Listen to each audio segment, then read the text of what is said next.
Fanon é um psiquiatra ativista, não um ativista psiquiatra. Ele é alguém, a função de psiquiatra é central, né? É central porque o modelo dele de crítica social, um modelo na qual a questão da sujeição psíquica ela aparece de forma absolutamente central para entender todos os processos de paralisia da ação revolucionária, de paralisia da prática revolucionária, certo? E de imposição a uma certa perpetuação dos processos de dominação e servidão.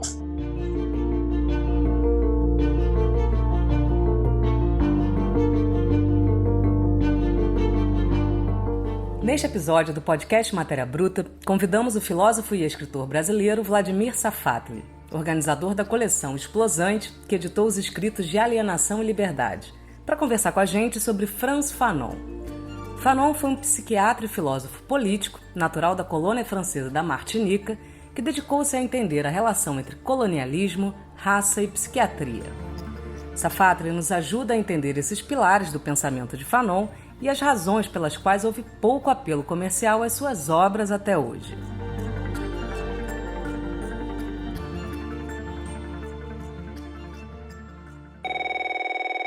Fanon foi um psiquiatra martiniquês, né, que, além de psiquiatra, ele foi militante, um importante militante das causas antirracistas e anticoloniais, né. Sua militância ele desenvolve principalmente na Argélia e na Tunísia. Ele se envolve com a Revolução Argelina, porque ele tem uma formação médica na França. Na França, então, ele vai, depois de formado como médico psiquiatra, ele vai atuar num hospital que era referência dos estudos, dos trabalhos de psicoterapia institucional à época, que é o Hospital de Saint-Aubin, né?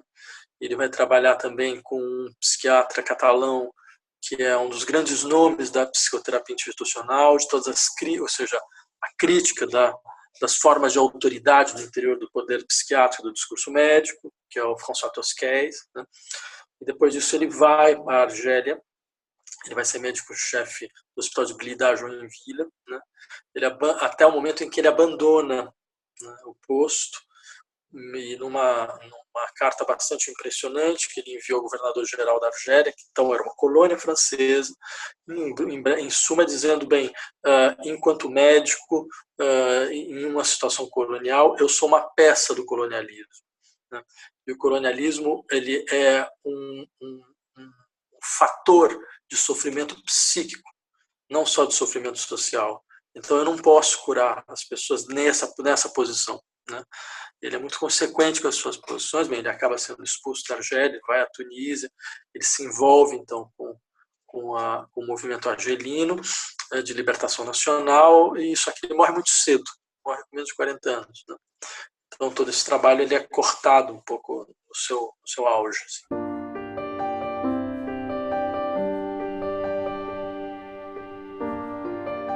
O Fanon ele tem uma abordagem de psiquiatra, né?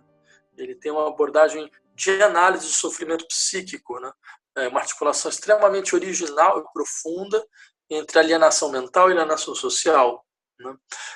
Isso aparece no Brasil de outra forma, de uma maneira com outros autores. Isso aparece pelas mãos do Foucault, isso aparece pelas mãos do Deleuze e Guattari, isso aparece pelas mãos do Reich, pela antipsiquiatria, só que o que deixa no ser singular, porque o Fanon faz parte um pouco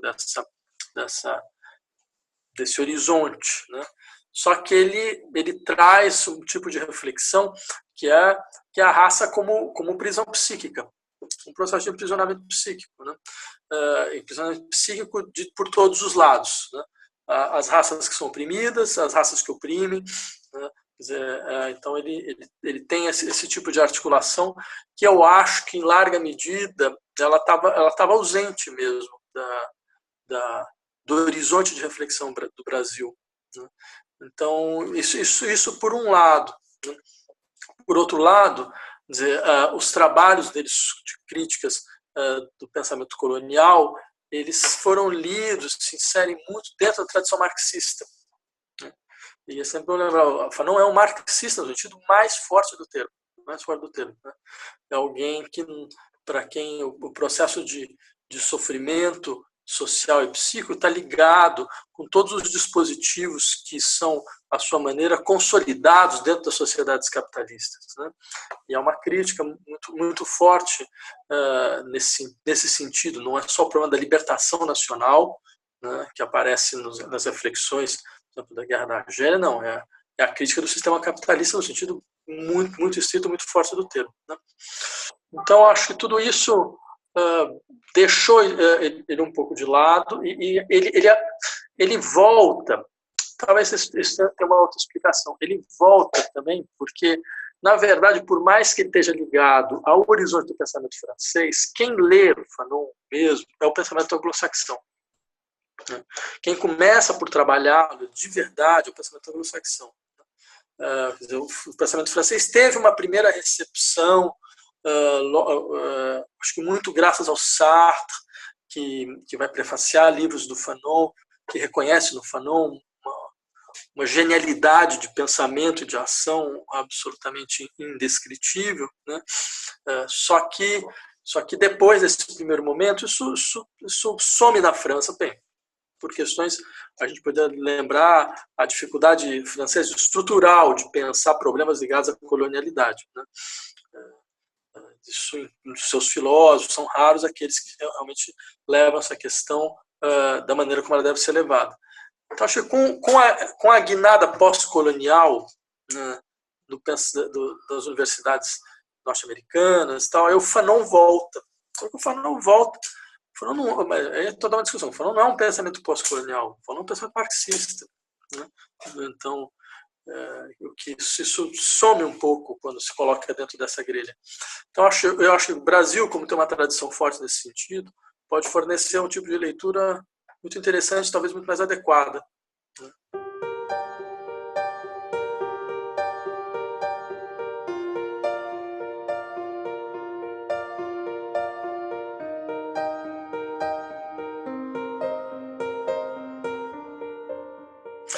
Ele compreende que as relações coloniais, elas são estruturas fundamentais de sofrimento psíquico, de constituição, porque a sujeição colonial, ela não é só uma sujeição social. A sujeição colonial, ela é fundamentalmente uma sujeição psíquica, é uma destruição psíquica do colonizado, né?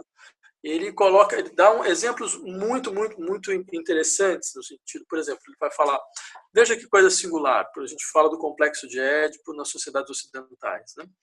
Bem, uma das matrizes, isso é verdade, isso ele tem razão, a psicanálise tradicionalmente tem uma percepção sistêmica dos sistemas de relação à autoridade, ou seja, isso significa que os sistemas, a família, o Estado, as instituições, elas, à sua maneira, elas se acoplam, né?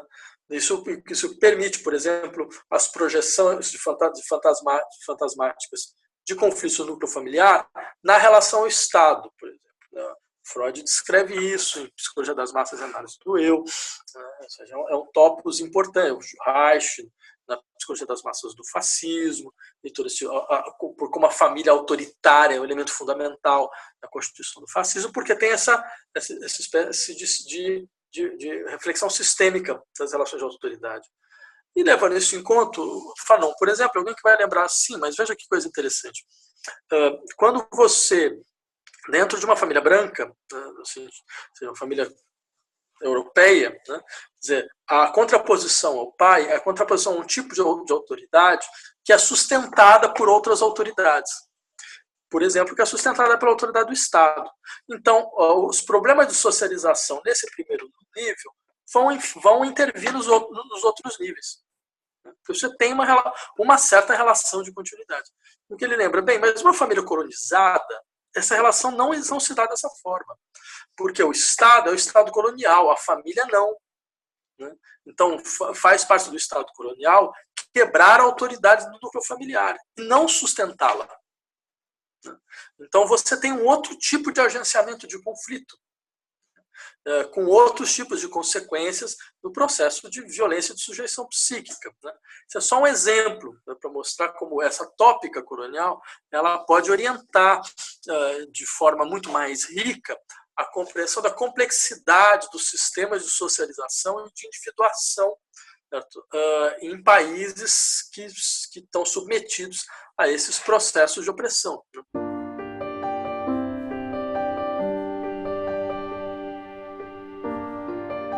Ele tem um lado de pesquisa empírica muito consistente, muito interessante, né?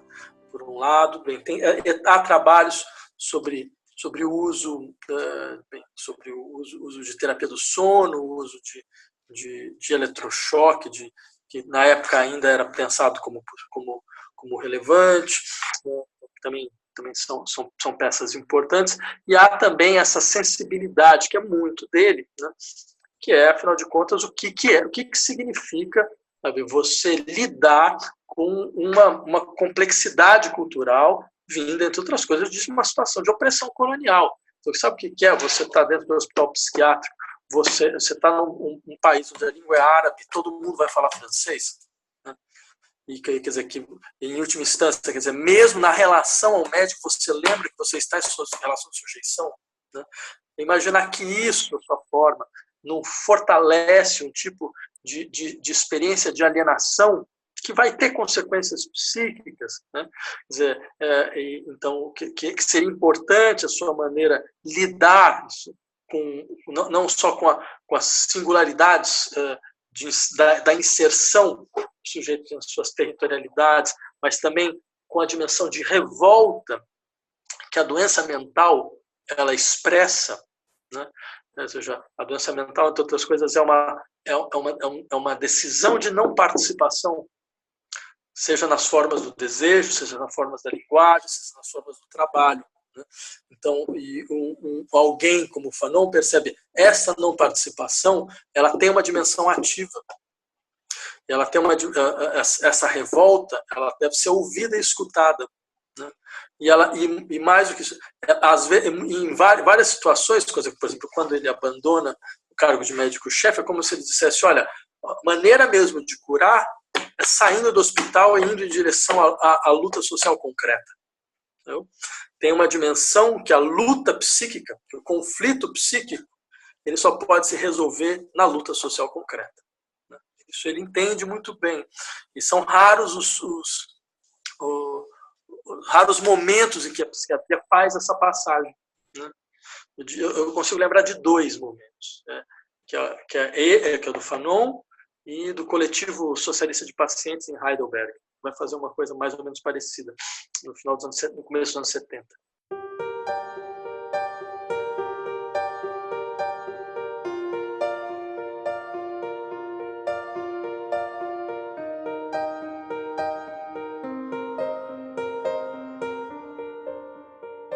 Eu morei na França durante um tempo, fazendo meu doutorado, e eu lembro, a discussão sobre Fanon não existia. A psiquiatria ela vai ter uma guinada a partir do final dos anos 70, somente com o advento do DSM-3. Uma guinada que faz com que todos esses movimentos antipsiquiátricos, todos os movimentos de contestação assim, do poder psiquiátrico, né? seja os movimentos antimanicomiais, como do Basaglia, seja os movimentos antipsiquiátricos do Lang, do Cooper, né? Seja esses movimentos de psicoterapia institucional, seja Laborde, Saint-Aubin, todos eles são rechaçados. Você, hoje, nos departamentos de psicologia, você praticamente não ensina, né, esse momento decisivo da história da psiquiatria, né? Então, tem esse lado. Então, o Fanon vai de Roldão, né? E vai de Roldão na sua posição de psiquiatra, que era a sua profissão, que ele nunca abandonou, e que em todos os seus textos você percebe muito bem a importância dessa reflexão dentro de uma crítica social mais ampla, né? Seja a Pele Negra, Máscaras Brancas, seja os Condenados da Terra, está lá todas essas discussões, de uma maneira extremamente original, né? Muito forte e que diz muito ainda a nós, tem uma grande atualidade, né? Então isso tem esse lado. Tem um outro lado, que é de fato a dificuldade da Europa em lidar com o problema colonial, né? Os Estados Unidos e a Inglaterra inventaram uma forma, que é uma forma também extremamente problemática sob vários aspectos, que é o dito pós-colonialismo. É problemática porque, bem, é uma invenção de intelectuais indianos e expatriados nos departamentos dos Estados Unidos.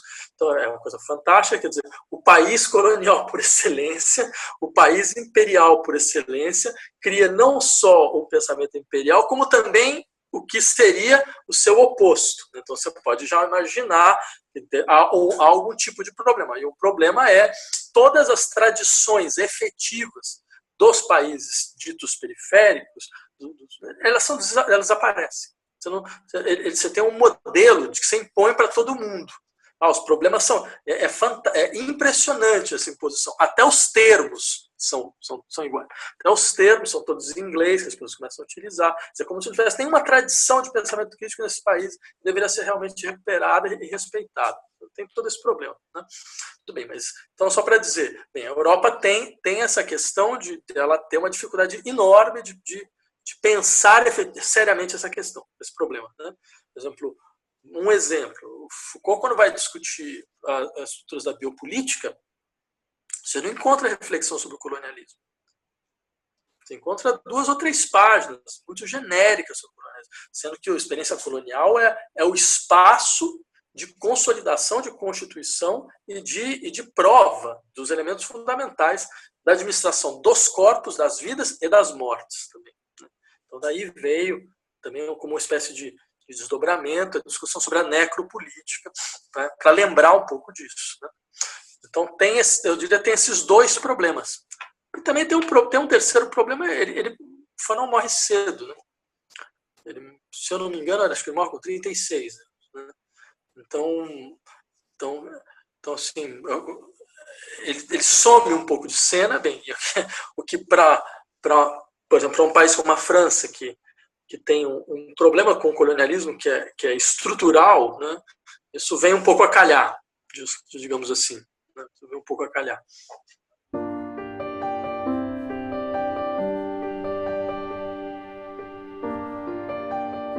Fanon é um negro numa luta sobre o problema da colonialidade na Argélia, que não é um país negro, né, é um país árabe. Ou seja, uma área pele branca, né? Então, em larga medida, né? Então, ou seja, porque ele entende, digamos, a natureza global desse processo, né?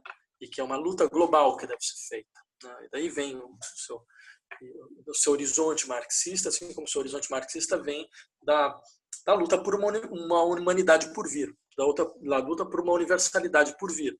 Universalidade que não existe, entre outras coisas, por todos esses tipos de dinâmicas de consolidação dos processos de segregação social, certo? Mas que ela poderá vir, mas ela virá não de políticas compensatórias, ela virá não de políticas de inserção, de visibilidade, de integração, ela vai vir pela decomposição radical dessa ordem socioeconômica, né?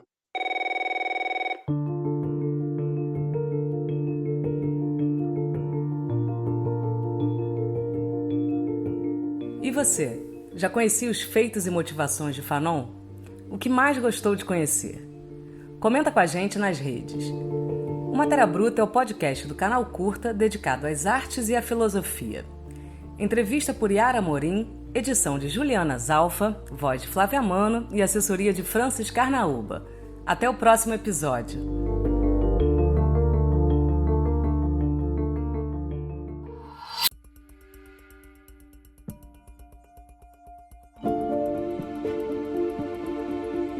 Você já conhece o Curta On? O Curta On é o clube de documentários do canal Curta, disponível no Now e no tamanduá.tv.br. Por lá você encontra filmes e séries sobre os grandes teóricos e filósofos da nossa história, como Bauman, Chomsky, Angela Davis e Darcy Ribeiro.